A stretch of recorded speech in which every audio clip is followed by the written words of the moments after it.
If there's a war in the South China Sea, what's the weakest link in the US armor arsenal and what's the weakest link in the Chinese?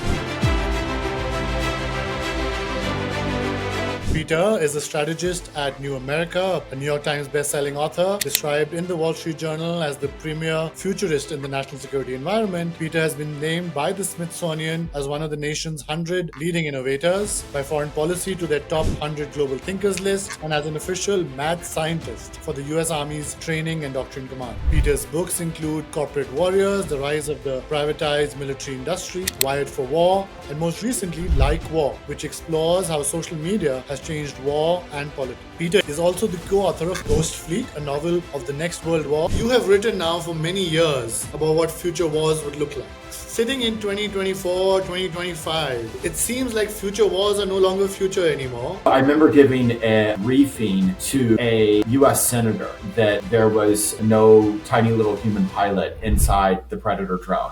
I gave a lecture at the US Air War College about this technology. And after the lecture, the commandant got up on stage and told the students, don't listen to what he just said. Don't worry, this is not going to be the future. So we had this kind of absolute denial. That whole academic debate, that whole military debate, Ukraine ended it, Gaza ended it. Across domains, space, cyber, land wars, drones, AI, robotics, undersea space, you name it. Tell me top 3 private non-state actors, according to you, that are the most significant, most potentially dangerous. It could be a US-China conflict that doesn't start over something happening in Taiwan. It's something that happens over, be it in Southeast Asia, be it in Africa. What's that crisis that spins out of control related to new technology areas like AI, hypersonics, cyber? There's a belief that, I got to strike first. Talk to us about the rise of these private military contractors that have been around for some time, and the rise of these private defense tech firms that have the cyberspace capabilities or the information data capabilities to influence war and their outcomes. Are we seeing a real seeding of what was always considered the domain of the state? There is this longer history to it, but there's this been recent wave of Silicon Valley coming back to defense, and somewhere between 120 to $220 billion worth of venture-backed capital moving in the defense sector. There's a lot of new companies offering a wide variety of potential services and products, whether it's cybersecurity to AI operations to small drones. There's this whole debate that the future is small, accessible, many drones, smaller systems, not bigger is better. Where do you stand on that debate?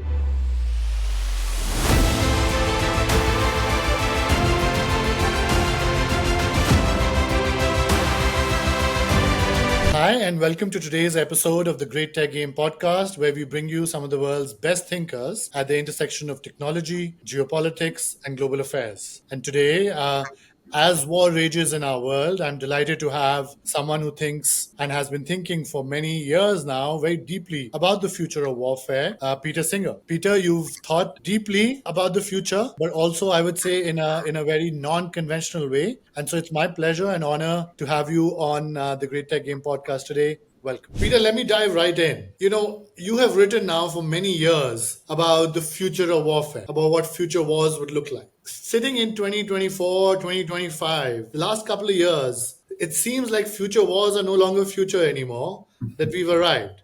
Is your assessment that as well? Like, are we now in the kind of warfare scenario that you had maybe started writing about several years ago, over a decade or two ago as well? Oh, wow. Yeah, I think, there's that famous lesson that the future is already here. It's just unevenly distributed. And many of the aspects of conflict that we see right now in places like Ukraine or Gaza, the strikes on Iran, the elements of it that people have found technologically most remarkable, the mass use of drones, introduction of AI, to, if we look more broadly, information warfare, cyber warfare, they're all elements that were there to see. They had been part of other conflicts. We just put our blinders up. Many people, many organizations, it didn't fit into their worldview. It meant that there were changes that they needed to make that would have been uncomfortable. It meant that there were assumptions that they would have to question. And so they looked away at them. So, to give a small example where we were in the discussion around drones. I did a book called Wired for War Yes. that looked at the growing use of robotics in real world wars. It was basically one of the first books to say, hey, this is not sci-fi anymore. We're seeing them used in Iraq, Afghanistan, and they're significant. They're game changing. And to walk you through kind of the pace of where we were when that book came out, I remember going to, and that was back in '08. I think I'm going to. It's horrible when you can't remember your own books, but Not really. yeah. It's like your children's names. No, in all seriousness. So I remember giving a briefing to a US senator and having to explain that, no, there was no tiny little human pilot inside the Predator drone. It really was uncrewed. I gave a lecture at the US Air War College about this technology. And after the lecture, the commandant got up on stage and told the students, don't listen to what he just said. Don't worry, this is not going to be the future. So we had this kind of absolute denial. Then over the last 10 years, even though we were seeing them being used in more and more ways in wars between Azerbaijan and Armenia, we certainly saw ISIS using them in Iraq. We saw use in the Syrian civil war. We saw the Taliban even using small drones very effectively. There were academics arguing in major policy journals as late as 2022, still, they did not matter. They were not a game changer.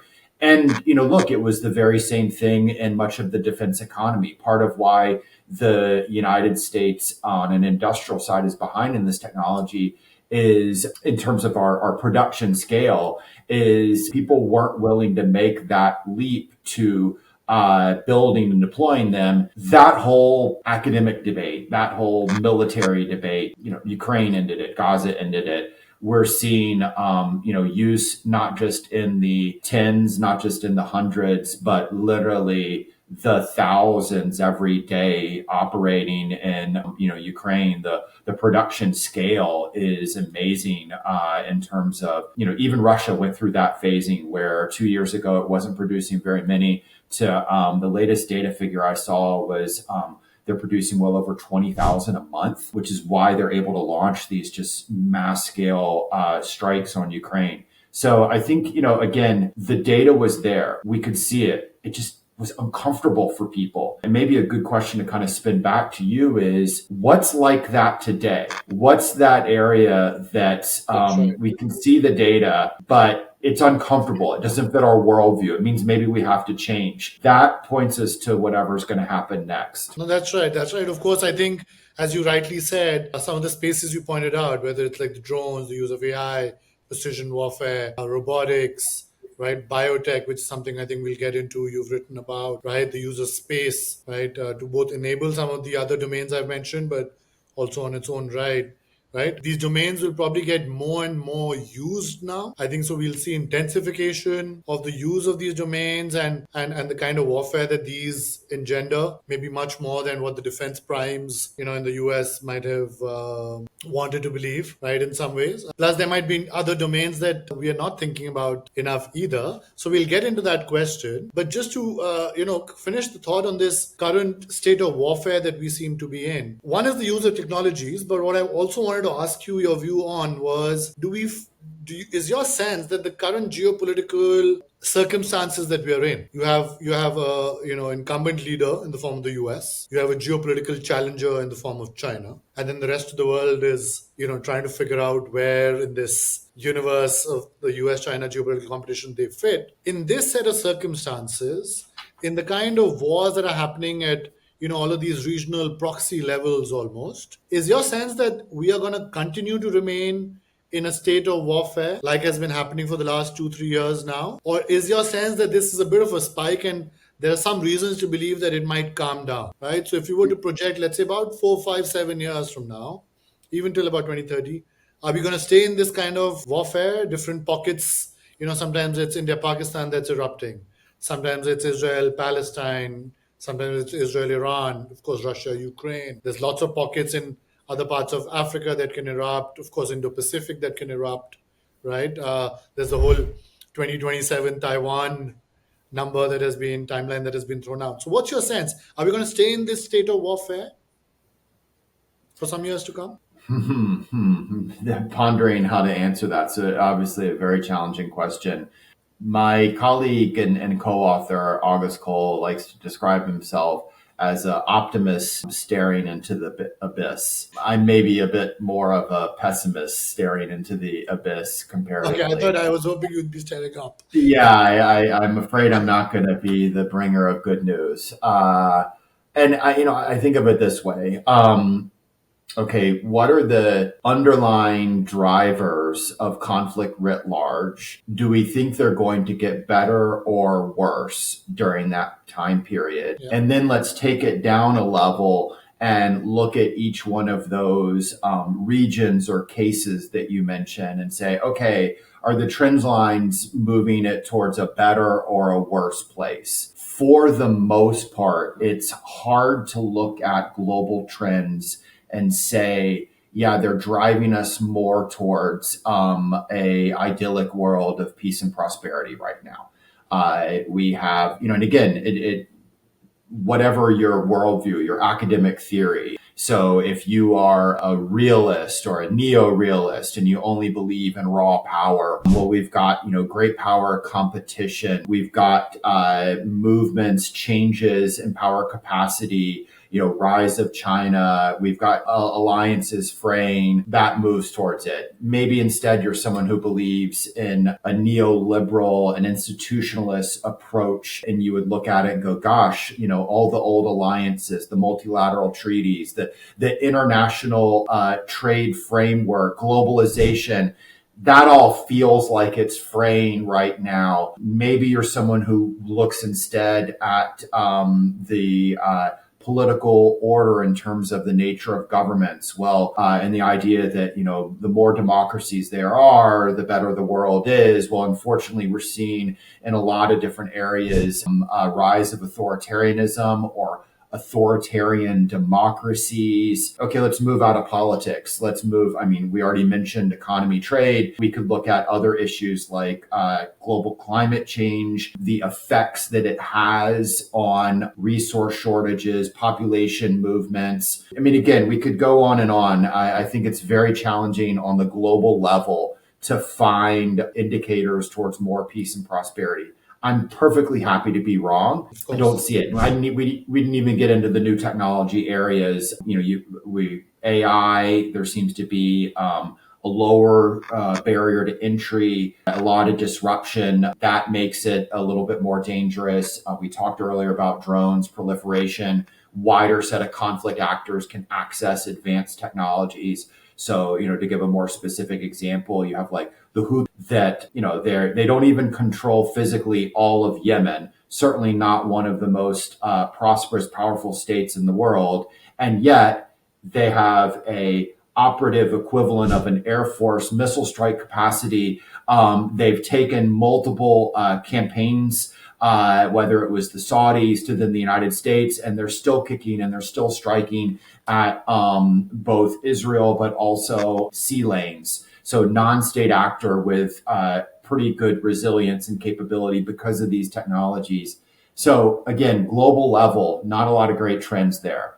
And then you went through a series of case examples, and I certainly don't claim to be, an expert in India-Pakistan relations, or what were the other ones you gave? Middle East. Each of the examples you gave, I'm not. I cannot claim to be a deep expert on it, but from my viewpoint, it's hard to look at right now. For example, India, Pakistan, and say, man, that's gotten a lot better and bodes to be better. Or if we're looking at, as you and I speak right now, we have just chaos and tragedies still in Israel, Gaza, Lebanon. Again, we could go area by area, very difficult to find regions that are trending in a better direction. So I hate to be the harbinger of bad news, but Yeah. So let's go with the yeah. harbinger of bad news theme for a second, Peter, and then hopefully we'll find some cause of optimism in the second half of our conversation. But from here, we can go in, let's say, three scenarios, right? One scenario is it intensifies, worsens, becomes a much higher level of escalated conflict. Let's say even a World War III ish scenario. It could stay and simmer in the form of these kinds of regional conflicts, or it could calm down. We might find balance in the whole world again.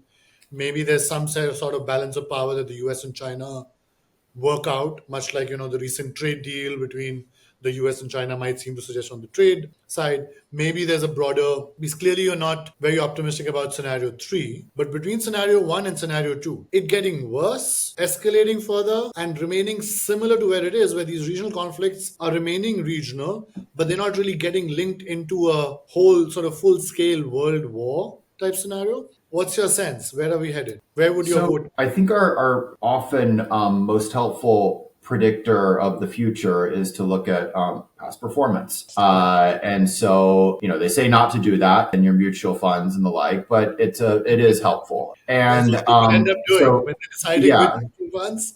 They look at past performance still. yeah. So, it's more about, to me, the causal pathways from that scenario that you laid out, competition, simmering conflict, but kind of deterrence holding between the great powers to what takes you into that world, a world war scenario. So let's look at the past, not just World War One, World War Two, but going back to many other historic cases of great power conflict. And, essentially at the end of the day, wars start through roughly two mechanisms. One is where there are set of deliberate choices where one or both sides look at the situation and say, now is my ideal time to go to war, to enact the plans that I have been building for a long period of time, the culmination, a strategy that I have wanted to achieve. It's Hitler invading Poland in 39. It's Japan, Pearl Harbor, 1941, months and months of planning, setting things in order. And so there's that kind of deliberate. And I think that's you referenced 2027. That's the scenario that's on a lot of people's minds, of a scenario whereby the Chinese Communist Party, in using the year 27 as sort of the hinge point, says, now is when we're finally going to invade Taiwan and a world war starts out of it, right? The other pathway is the World War One scenario, the crisis that starts, that at the beginning of it, no one is saying, today World War One began. I mean, you can go back and read not just the newspaper headlines, but the diaries, the various foreign ministers back in 1914 when the Archduke is killed. And none of them are saying, today war began. They're writing things like, the British are writing things like, oh, we're really glad to get rid of that guy. No one's saying that. They're planning their vacations and the like. But through a set of circumstances, pressure points, some domestic, some international, some technology related, there becomes this sense that we've got to go to war, and the crisis spins out of control. My concern for the future is more that second scenario. Again, whether it's looking at US China, or if we're looking at other nations, an India China, an India Pakistan, we could just go on. And I think one of the issues to really pay attention to is how that crisis that leads to larger conflict in history is not always the one that you've been explicitly planning for. So, it could be a US China conflict that doesn't start over something happening in Taiwan. It's something that happens over, be it in Southeast Asia, be it in Africa, in the same way that the 7 Years' War, arguably, which we in America call the French and Indian War, but it was one of the very first truly global wars involving, Prussia in Austria, but has huge consequence for the future of India. It basically starts over a young colony of Virginia. He's basically both a militia member and a surveyor, going a little bit beyond what he was supposed to do in a survey mission. And his name was George Washington. And a global conflict starts out of that, right? So no one, in the capitals of Paris and Berlin, no one sitting in India at the time is going, you know what, today is the day that a 7 years war that's going to touch the entire globe started, when George Washington is making decisions related to surveys in what's then known as the Ohio Territory. So that's my concern, is what's that crisis that spins out of control? And that's where, again,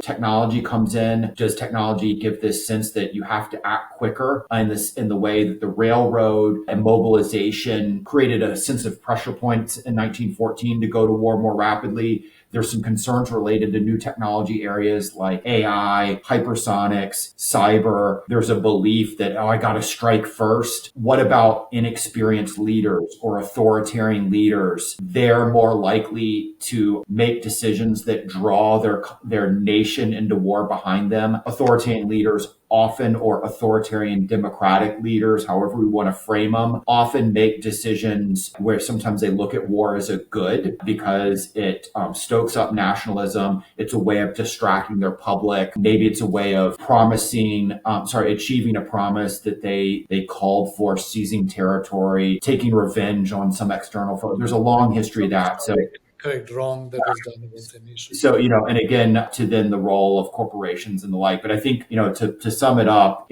historically, the case that gives me more worry about the future is that crisis spinning out of control. Yeah, let's move to the role of, you mentioned them very briefly just now, corporations, right? And I think you've written extensively about this.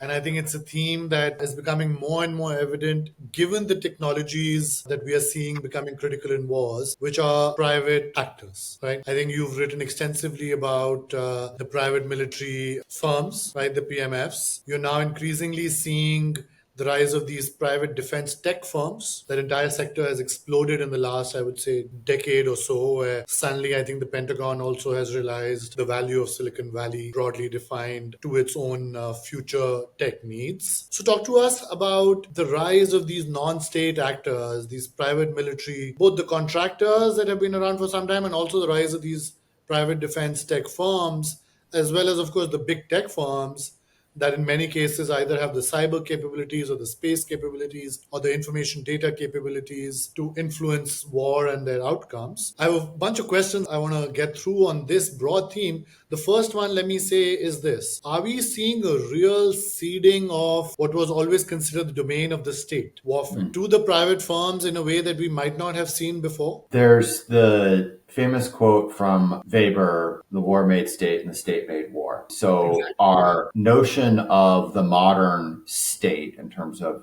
government with an accompanying bureaucracy that does everything from collect taxes to runs prisons and schools to it has a military, governmental military. That's really in its current form only comes about in the 1700s and 1800s. And, in the longer span of history, we have the story, a variety of, it's private armies loyal to that individual, to it's what were called back in the Middle Ages, the free companies, the condottieri, the notion of a corporation, the first corporations, the first contracts in the modern form, joint stock, etc., all comes out of this period of time where you would hire a group of soldiers to fight on your behalf. So it's not individual mercenaries, but structured in that way. To, if we think about the age of colonization, much of it, these trading stock companies, the East India Company that we referenced earlier, the 7 Years' War, where we had, the French, the Dutch, the English versions of it. And prisons used to be privately run, then they were publicly run. And what I'm getting at, and people are like, hold it, but there's more and more private prisons right now. In the same way, education used to be private, then there was public school, and now we've got to push back to it. So starting in the roughly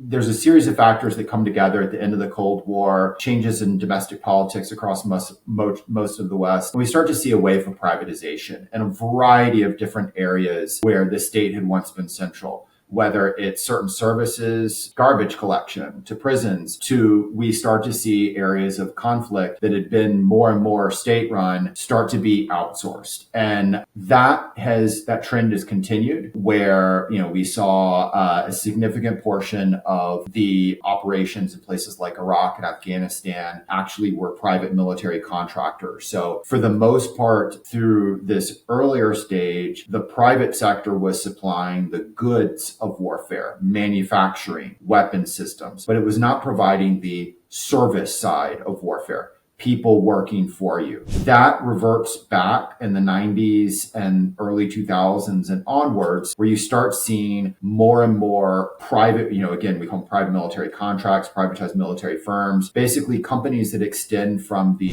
Blackwaters on the front tactical end to the Russian Wagner group to there's now Chinese versions to look around, not very loudly, but we've got them introduced into the operations in Haiti, Gaza. But it was also in a variety of other areas, the back end logistics, like famously Halliburton, KBR. And that is one big trend that continues onwards. The second, it's related but a little bit different, is you referenced the Silicon Valley move to defense. Really, it's history repeating itself. The current wave of venture-backed capital, and particularly Silicon Valley, likes to talk about, we're so different than defense. We've got all these great ideas. Boo-boo government. Sorry, Silicon Valley started out of defense.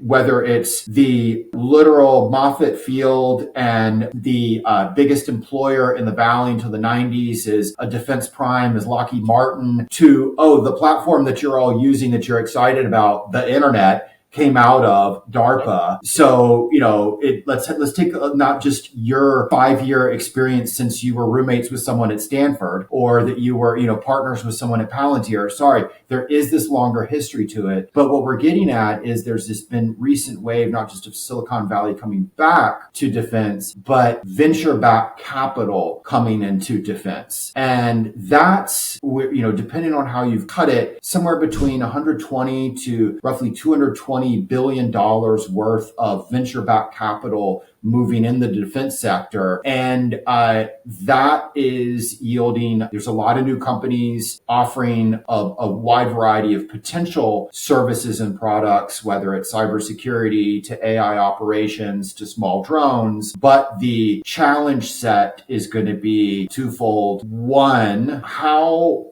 does not just in a 6-month period, a 1-year period, but how do we think about risk so venture-backed capital thinks about risk in a very different way. It's very risk-seeking, high risk, high reward, and fake it till you make it. And I can give you all the sort of disrupt, and there's a whole and that's the value set of it. And let me be very clear, I'm on the advisory board for some of these companies. I'm excited by them. They bring a lot of innovation, but there is a seeking, it's high levels of risk, and the concern is how much of that risk gets actually put on the war fighter at the end. If the company doesn't deliver, it's one thing if it's an app that fails. It's another thing if people die out of it. But then there's another part of venture-backed capital that comes with kind of the risk seeking, is that at a certain point, the companies, or rather the people behind them, want to exit. They put the money in to make more money, and they exit either through mergers. Bigger company buys them, Instagram gets bought by Facebook, etc., or through IPOs. We go public. That is going to be a more challenging story in the defense sector,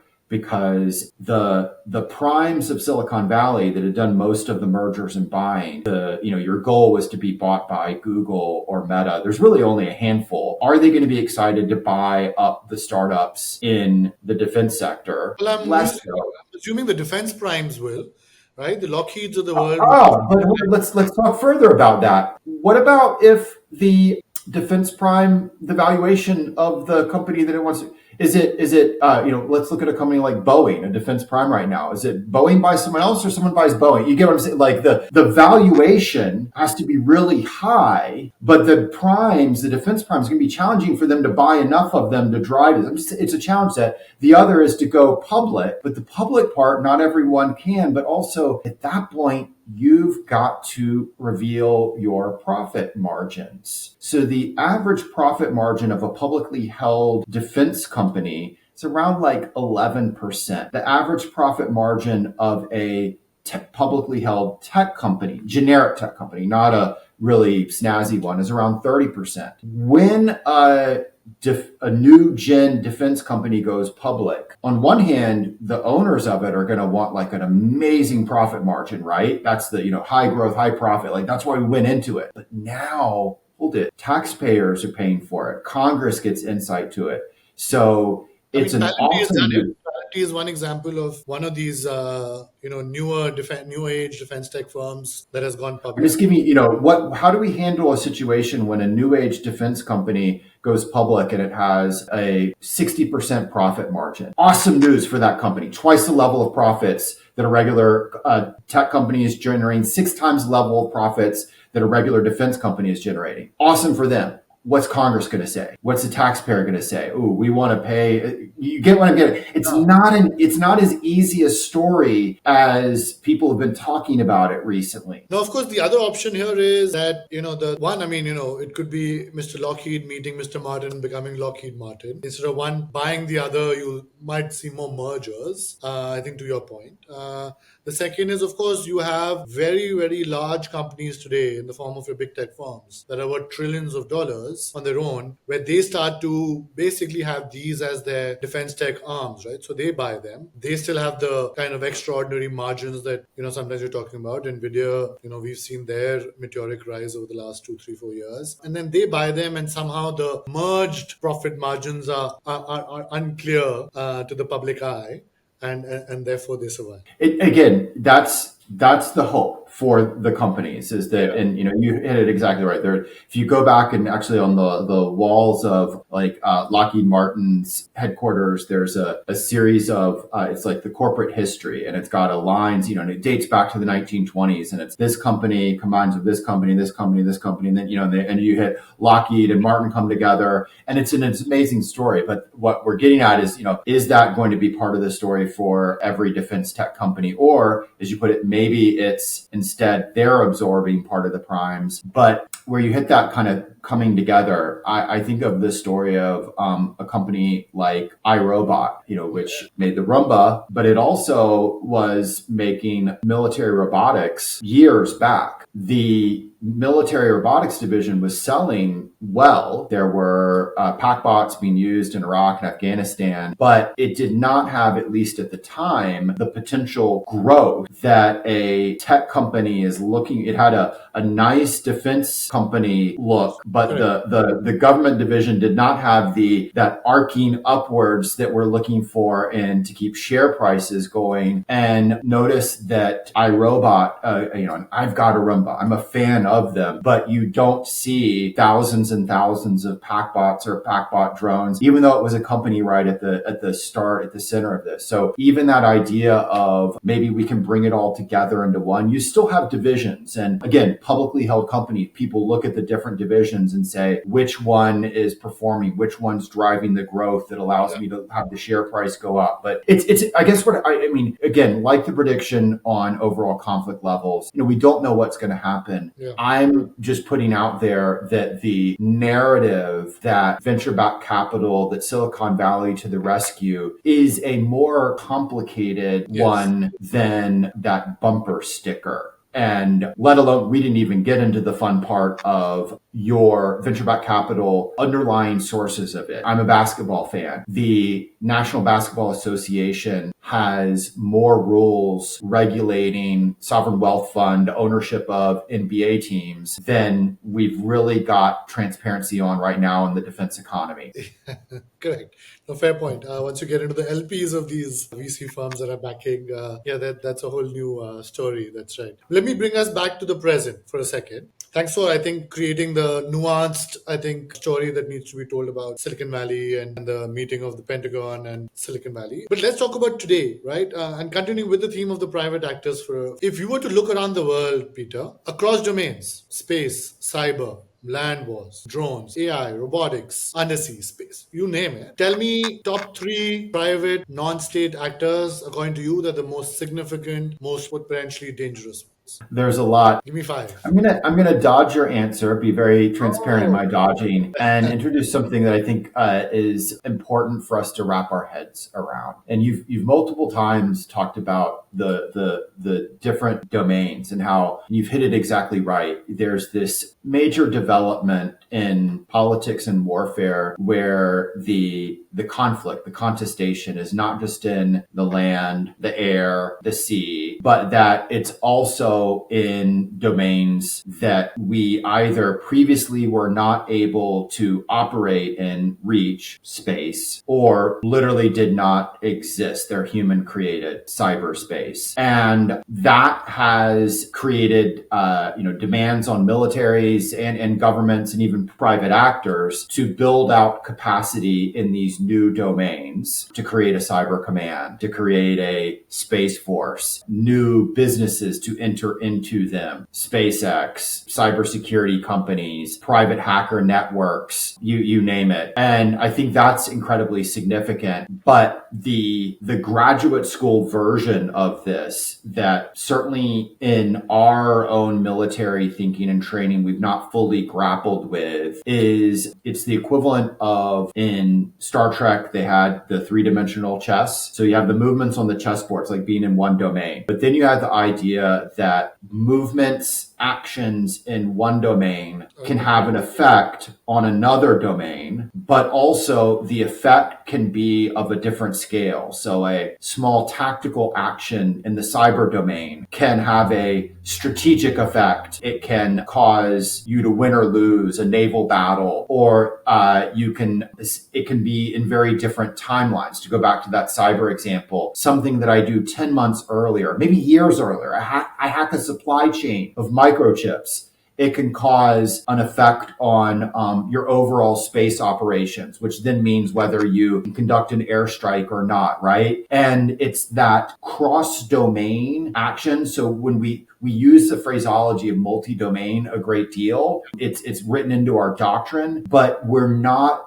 grappling as much with the significance of these cross-domain actions. And then you have the next part of it, which is how China approaches this. And this is my way of also answering your question about state and non-state actors, which is, at least in Chinese military doctrine, they put a wrapper around each of those domain levels and describe, the real goal is cognitive warfare. It's to shape, whether we're talking about cyber actions, airstrikes, to let's move into things like trade, etc. It's the idea of shaping, at the end of the day, human perceptions and human, therefore, decisions. And so it's thinking of things around a cognitive domain. And that is something, if we're looking outwards to what states, what non-state actors matter, what are most threatening to our interests, it's the ones that have the best understanding of cognitive warfare. That the ones that are best able to bring in each of these other multi-domain elements, but use it in a manner that changes perceptions, changes decision making. So it's fine and dandy to have good missiles, but can you shape global reactions by not just deploying your missiles, but your cyber actions, your drones, affecting space operations, etc.? Yeah. Let's dig deep into some of these domains, right?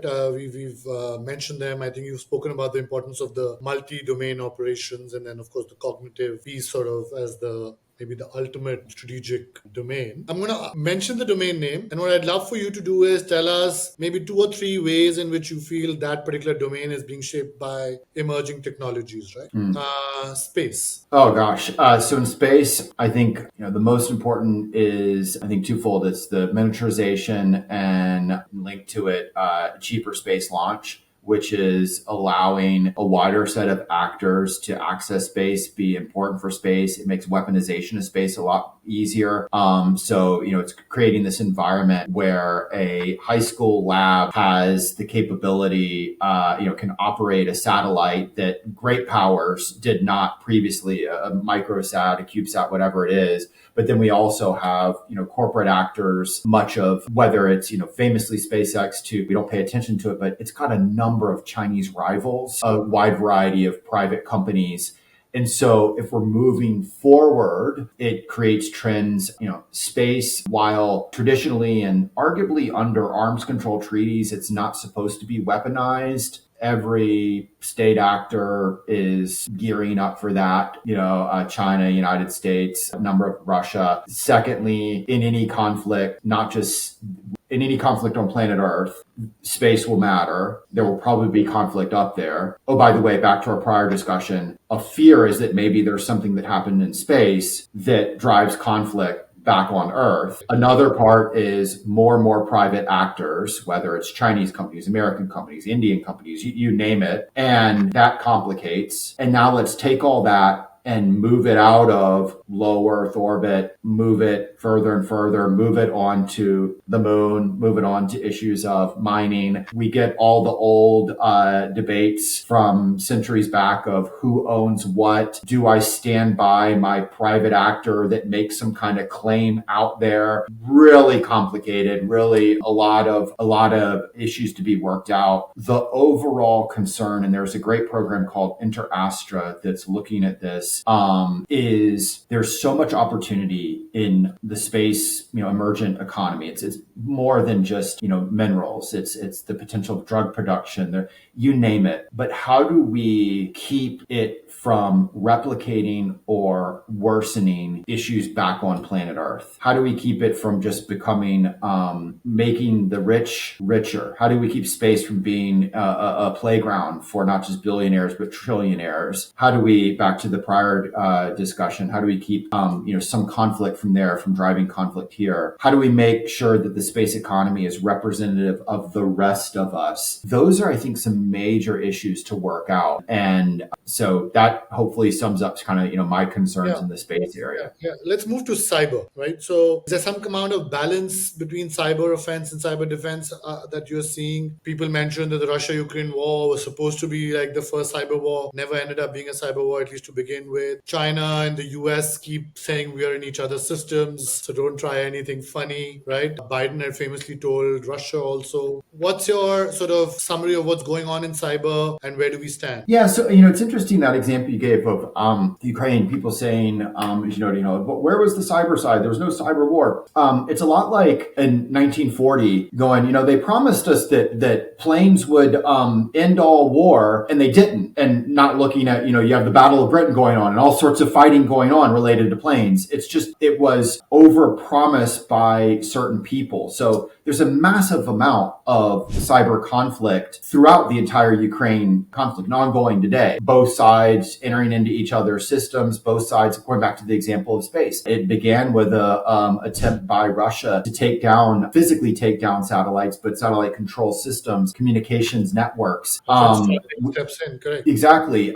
We've seen more and more cohesion between traditional military strikes and cyber strikes, where you're seeing accessing surveillance networks to gain intelligence for targeting your drones or missile strikes, to striking at a TV station or radio station so that then simultaneously you can hijack and send out your own messages. Same thing if people looking at, the back and forth between Iran and Israel, they could go, oh, we didn't see a lot of cyber. Actually, there's a huge amount of cyber going on. It's just there's this constant back and forth of it. But it's not.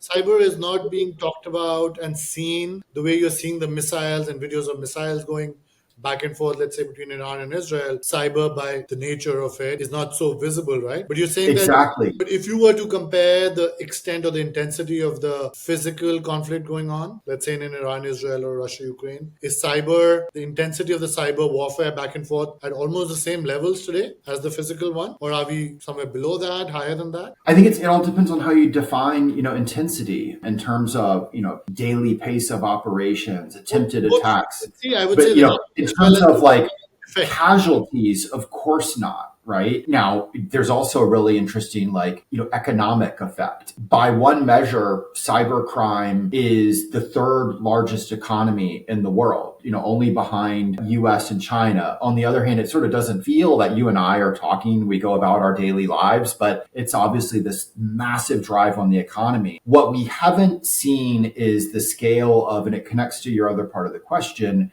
the worry of what the United States and China have so far kind of indirectly, or maybe in some cases directly, told each other, if we go to war, this is what I will do to you. So you may have, for example, seen in the news the various typhoon, Volt typhoon and the like, which were basically cases where networks ranging from water systems to transportation networks were shown to have had Chinese hackers had basically built the equivalent of like beachheads in them. They were not, and this is important, it was not the discourse that's been at much of the grinding between the United States and China over the last decades of intellectual property theft. You broke into my network, you stole my secret design for a jet fighter, you stole my trade negotiation, whatever it is, and you're trying to make money off of it. You don't do that when you're trying to get into a water system of a city. What you are is you're building a beachhead to, if there is a conflict and someone tells you to, turn it on and turn it off. Have that kind of physical effect on the world. And that part was, I think the episode was very disturbing to people because it was not, one or two systems. It was a massive scale of infrastructure. And that hits to the earlier question you asked about equivalent to nuclear weapons. There are certain aspects of deterrence that are starting to be felt between the great powers beyond just nuclear threats. It's if we go to conflict where it's, no hold bars, there are things that I can do to you that will be drastic in their effect, turning off power grids, turning off water systems, whatever it is that goes beyond just the small drone strike, the missile strike. And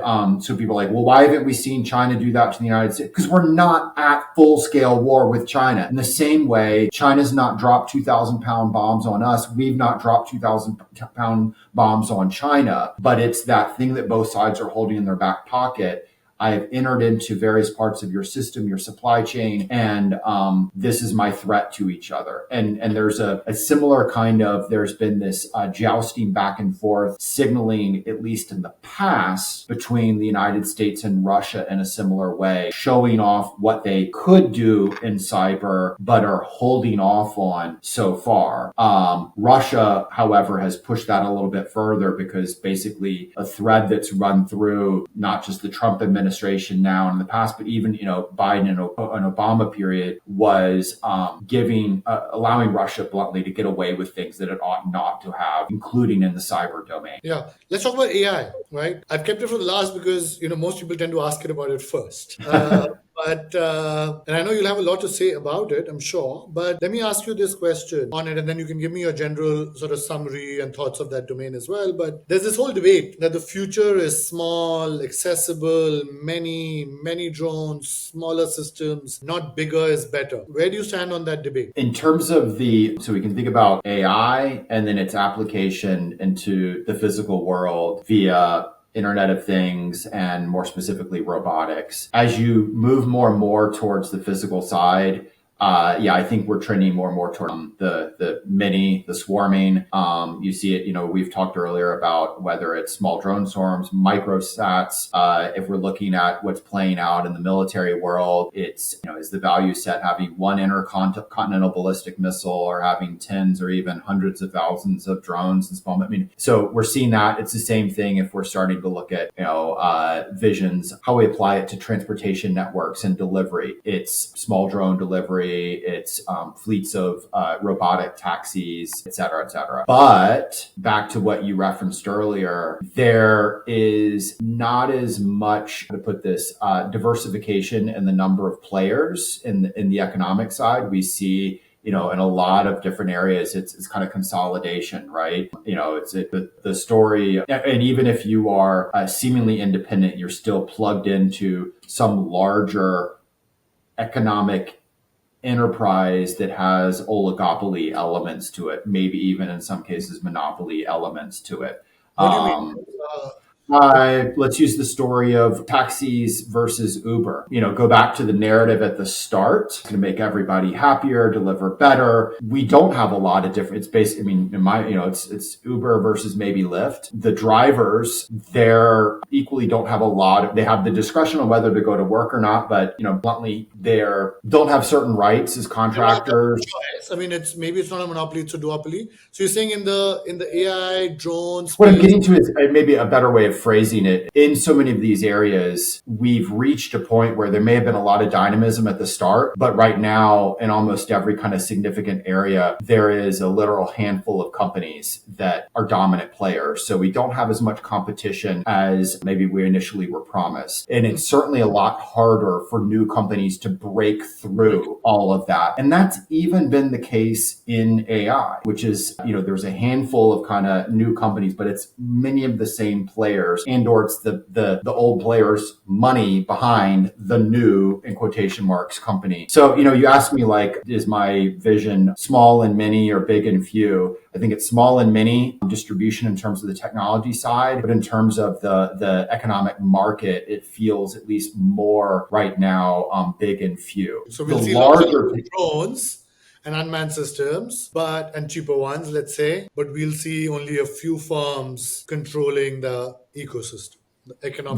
That's at least what it looks like right now. It'd be great to see more diversification. And I think, The same using in small. cyber and space. Is your sense that even on the cyber security, cyber defense side, to the extent that, I mean, the key players that you think are critical, again, a few. And same thing, I mean, space seems like that for sure. But what about cyber? Cyber's interesting, but yeah, we've even seen, the goal again. If your goal is to merge or go IPO, the buyers have tended to be the big tech companies. But let's pull back on it. I think there's a more interesting discussion to have around kind of where this all is. It was summed up. We did a book, August Cole and I. Our timing of it was.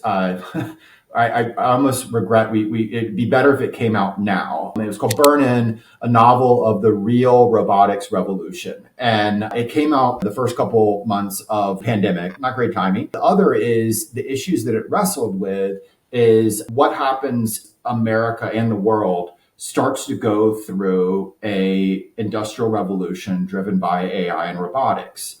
The train station to Starbucks to their home. We see everything from how the police are using AI to how Amazon is using AI to the effects of automation on both blue collar and white collar workers, including what it does to like you as a parent, you as a breadwinner in your home. And so, back in 2020, that was less on people's minds. We also had that narrative from the tech companies, the founders, and frankly, a lot of people in our think tank world of, ain't it great? There's going to be all these new wonderful AI jobs. We're all going to learn how to be AI programmers. And there was we felt that was bluntly BS. Economic industrial revolutions are traumatic. There's winners, but there's also losers on a large scale all the way down to the individual scale. And the effects of that on your personal life, on your politics, again, is traumatic. It's a big period to go through. And there's been this sort of interesting wave of articles I've been noticing in the last couple of weeks. One was in Wall Street Journal, and the rough title was CEOs finally say the quiet part out loud. AI is going to reduce jobs, not create it. There was another article, labor unions try to fight AI. Wired magazine had an article called The AI Backlash. And that's where I go back to our timing. I'm like, God damn, we should have this, come out right now, because it's basically this wrestling with what is it like to be in America that goes through this. And it's you can feel it in the body politic. That's what we were trying By to the way, get. Peter, I'll extend that slightly, which is, well, not slightly, to the rest of the world. When the rest of the world looks at AI today, it sees only two key players that are really at the cutting edge of it, the US and China, and says, oh, are we going to go through another great divergence again? Right? One of the other implications of the Industrial Revolution, one was within societies and within countries, where, as you rightly said, there was a big shift in power, new winners, losers within the nation. But then across nations also, there was a whole new set of nations that become powerful during the Industrial Revolution, a whole set of countries that are still today called developing countries, the third world, blah, blah, that for the next 200 years have remained that, right? Yeah. And so the implication of something like AI, the kind you're describing, will not just be within countries, but also between countries around the world. Yeah, you've hit it exactly right. And you can go back and look at these reports where, whether it's World Economic Forum one, the fourth industrial revolution, or and you're like, yeah, and wrap your head around back to history. Industrial revolutions, there's all sorts of positive things that come out of them. The last industrial revolution, if we look at, there's massive wealth created, new ideologies, concepts of workers' rights, women's rights, children's rights, all come out of the industrial revolution. Oh, by the way, there's also, ideologies, fascism, communism comes out of it. You have, as you noted, like 200 years of plus, back in the story of colonization, decolonization. I mean, they're really tough periods. You even tell the Energy. story. I'd add energy to that list also, right, Peter? Oh The my God, fact yeah, that no one cared 100%. about coal, fossil fuels. It was just a mad rush. 100 years later, you realize, oh no. Yeah, Better and we can see the same thing happening parallel with things like rare earth right now. And all the point is that we were require some trying to AI. make and burn in is there's two sides to industrial revolutions. There's a positive, there's a negative, but to go through them is traumatic at the political, but all the way down to the personal level. And we need to better gear ourselves up for that. And part of that is an awareness and an openness to thinking about the challenges, the questions. What is AI good for? What is it not good for? What are the issues that it will solve? What are the issues that it will create? What are the enduring dilemmas that will never go away? And yeah, so that you asked me about what I think about AI. I'm so excited by it. I think of all the possibilities. I think of its use in my own personal life. But then I also look at a lot of this, basically hucksterism around it in the business world and the policy discourse. That's what gets us into a great deal of trouble. Yeah, yeah, yeah. The pessimist looking down the abyss is showing. Yeah. But I'll add one sense of optimism in this whole AI wave. The consumer internet wave when it comes out, right? I think both of you and I have lived through it, and I was entering the startup venture capital world around that time. There weren't that many people thinking about the socio-economic, political implications of the internet when the internet becomes a wave. I feel compared to now, when the AI wave is beginning to be unleashed on the world, I feel like at least the conversations have started happening around the economic impact of the philosophical impact of human versus machine. Are we going to be relevant or not? The sociological implications and so the philosophical implications, right? I found that in the consumer internet wave, I didn't find that as much of these deeper conversations were happening early on compared to the AI wave, where I feel at least the conversations have started. They've not reached, I think, any kind of, I would say, significant, impactful stage of outcome. But at least the silver lining I wanted to point, in addition to your view of the risks of AI today, was that at least the conversations have started. I know we're running out of time, Peter. So I have a quick rapid fire plan for you, which is actually based on your books that you've written, which are fiction books, right? What you rightly refer to as useful fiction. So I'm going to run through these questions with you and try and get about 5 or 6 of them in quickly. So one, you've written a book, the novel Ghost Fleet, right? You wrote that about 10 years ago, if I'm not wrong. Let's fast forward to today, or if you'd like to 2030. But with today's capabilities, cyber we've spoken about, AI we've spoken about, quantum, etc. If there's a war in, let's say, the South China Sea, how will it unfold differently, according to you? And who will be the critical players in that? So our book Ghost Fleet was looking at the potential of a U.S. China Russia war, what it might look like, but also using it as an explainer on new technology areas, a lot of what we talk about, drones, cyber, AI. I think almost, all those trends hold true. That's why the book, still has resonance, why it's still on the reading list. The part that I would add more to, we just had one scene in it related to social media weaponization, information warfare, and a couple kind of hints at it. So not to ruin the book, but, the opening battle, there's this scene where a civilian, pulls out his smartphone and he's recording it and broadcasting it to all of his followers. Simultaneous to there's cyber attacks happening on the National Command Network. So this kid and his followers know the war has begun, but like the president and the generals don't know. That part, I think, we that holds true. We've seen elements of that kind of related in Ukraine or the like. The part that we didn't have enough of, mostly because you can't cover everything in a book, and also we've not seen the full effect of it, was the just incredibly pernicious, poisonous manner that mis and disinformation has affected our society, where you would have what percentage of the public would not believe that the war has begun, or believe that it's a conspiracy theory, or even turn against their own democracy. That could never ever happen. Hold it. That's kind of, we feel that in the space right now. So, and unfortunately, over the last several years, the United States has not become better at defending itself against information warfare attacks. In a lot of different areas, we've engaged in basically unilateral disarmament. And so that deeply worries me. And that brings me to my next quick question, which is,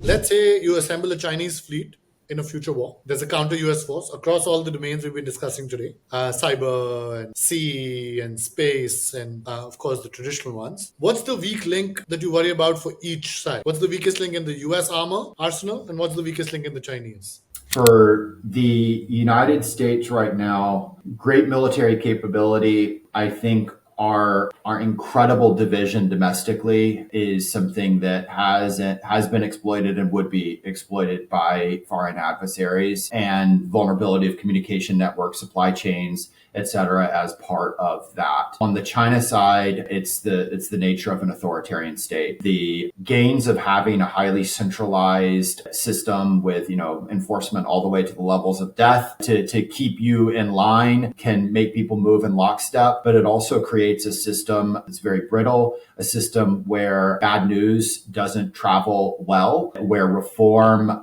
any innovation and reform that doesn't align with central leader vision. And so that's my optimist side coming through. I do think that authoritarian systems have inherent vulnerabilities. That's why I don't want us to become a more authoritarian system besides just the rights issues. So, and then the other part related to that, China does not have one of the greatest strengths of America is not just, how we've been a beacon, we draw in insights and brains from around the world, but also how we have this global network of alliances, basing, partnership. And that's something that we can bring to the table that China is just utterly jealous of. The idea that in a scenario in the Pacific, for example, China has to not just think about the United States, it has to think about the United States and Taiwan, Japan, South Korea, Australia. Oh, by the way, maybe India, maybe Great Britain, maybe, we can go on and on. And that's something, again, that's that strength. That's their weakness. That's our strength. Let's keep doubling down on that. In the Ghost Fleet, I believe the US loses, right? Initially. No, don't plot spoil. Let's not talk about the Ghost Fleet for a second, but at least so that you get the reference. In the real world, is the blind spot that either side has, and I think you've started to answer this question already, but build on it.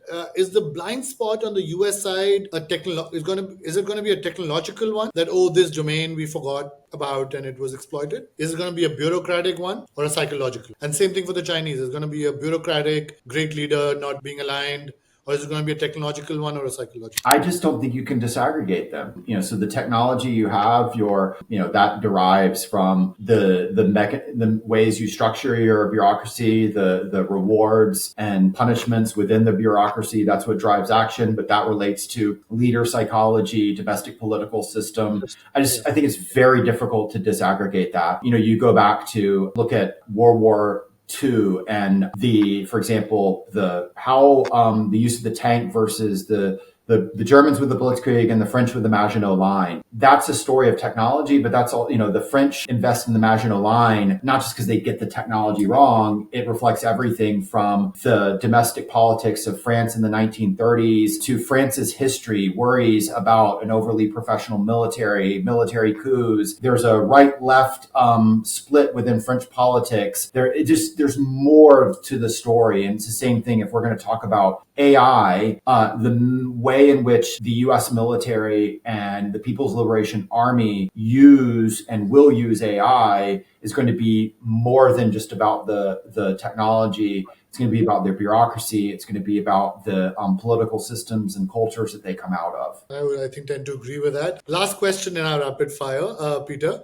And there's something you actually told me to ask in the beginning, which is and I was going to save it for the last. So here it is. What are technologies that we are not talking about today that 10 years later we'll be like, oh, we wish we had talked about or worked on them or allocated resources to? So put differently, if you had, let's say, I don't know, a certain number, $10 billion, $100 billion to give to DARPA today, how would you allocate it? What would you give it to? You made a fleeting reference to it at the start of our podcast a while back, which is everything going on in synthetic bio right now. I think that is at the level of, you reference back to your earlier career, kind of the start of the internet and computing and just everything that explodes out of that, not just in computing, but, think of all the different ways it shapes, politics to our personal lives, our kids' personal lives, health, you name it. Same thing in synthetic bio right now. And not just in areas of health on the positive side or threat. It's, how it's going to change construction and buildings. And, there's just so many different areas in it. So that is a technology, field, domain, however you want to frame it, that doesn't get the kind of excitement and love and study in the politics, policy, think tank world that, AI is getting right now, or the internet was getting previously, or nuclear weapons were getting previously. And I think it's going to be one that, we'll look back and go, man, we should have understood that a little bit better. Yeah, in my book, Peter, The Great Tech Game, which came out now 3 years ago, maybe, I said sort of something like that. I said that, the world is focused on the digital economy, as was much of my book, as has been much of my career, as I was mentioning. But it's the bioeconomy that people are not talking about. Coming out of synbio, digital, the whole gene editing revolution that we've seen over the last 2 years. And that could really be, I think, as you rightly point out, one of those technologies that we'll look back and say, what were we thinking? Except at least we'll have a clip of you and I, Peter, saying that we should be. No, this has been great. Thank you so much for taking the time, Peter. It's been fascinating. We've covered a lot of ground. We end every podcast with 2 quick questions, which is podcast guests that you recommend for people interested in the kinds of conversation we've had today, kinds of topics we've touched upon, podcast guests that you recommend. And you came, by the way, as a recommendation also in an earlier episode. So there's value in this question. And second is books that you recommend. Oh, wow. So podcast guest, I have to... We usually recommend, of course, all your books to our viewers. Yeah, I wouldn't be that. I'll be biased in one answer and less biased in the other. The bias in the one answer is I've got to show love to my partner and co-author, August Cole. So if you spoke to me as the pessimist staring into the abyss, August is the optimist staring in the abyss. He brings in, expertise in a lot of different areas. He's a former Wall Street Journal reporter, worked at the start of the tech company rise, and then moved into looking at defense issues. So I think he'd bring a lot of insights on new technology, but maybe coming at it with a different take. Books. I literally just finished the sign of a book for me that's wonderful is When You're Sad When It Ends, because it was such a great experience reading it. And Rules of Civility, Amar Tolls, who's the author who also did A Gentleman in Moscow. It's just a wonderful written story, perfect read for the morning sipping coffee. It's not a policy book. It's just a phenomenal novel that as a writer, I'm jealous of his skills as a reader. I savored every page of it. No, amazing. So I'm gonna just quickly repeat. So these are both great recommendations, and I'm gonna get August and read this book and recommend it. But one good nonfiction book that you recommend, and one non-partner of yours that you recommend as well. Nonfiction book. I let you dodge one Um, question earlier, Peter. So, So I love history. You asked a lot about militaries. Reread it for the second time this summer, which is the Rick Atkinson's World War II trilogy. Sometimes called the Torch trilogy. I think the first book in it's called An Army at Dawn. Phenomenal history, but also I think cuts to a lot of the questions you were asking of like, how do I think about large technology, but all these very personal stories and how small decisions had huge consequences. And sorry, your other question? a podcast guest who's, let's say, not your partner. Oh, come on. Uh, we at a, I recently, I'm going to just do I don't know whether you'll be able to get them or not, but As long as they're on planet Earth. yeah, no, let me continue. I had the opportunity at an event to see Dan Wise and David Benioff, who maybe their work may be more familiar to people as they're the creators HBO Game of Thrones and now working on Netflix's Three Body Problem. They were so incredibly insightful, not just about narrative and how you deploy it, but also managing large, complex projects, organizational leadership. It was phenomenal. And I think, the sort of the takeaway lesson is when people are leaders in different fields, they've got such insights to share across those fields. So the event that I was at was a group of actually military and DARPA folks that, to reference earlier, and they were learning from these Hollywood creators, not just narrative, and how to take complex physics and turn it into something that people can understand, which is what Yeah. Three Body Problem is, but also like organizational leadership, which is again, you wouldn't think you would go to Hollywood to look for that, but these people, they were so skilled at it that there were insights that carry over. I think of it in the way that sometimes you'll see athletes speak to military units, or the reverse, a military person speak to a business. It's someone who is skillful, who's a great leader. They often have something to share in other fields. So they were phenomenal. Amazing recommendation.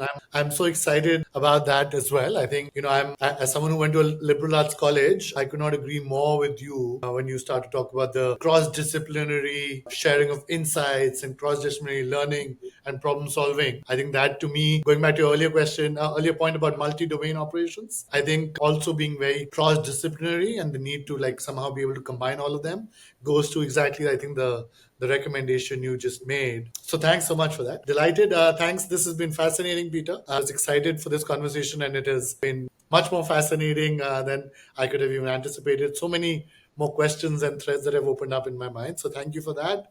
And I look forward to continuing the conversation with you. Thanks so much. Take care. Have a good one.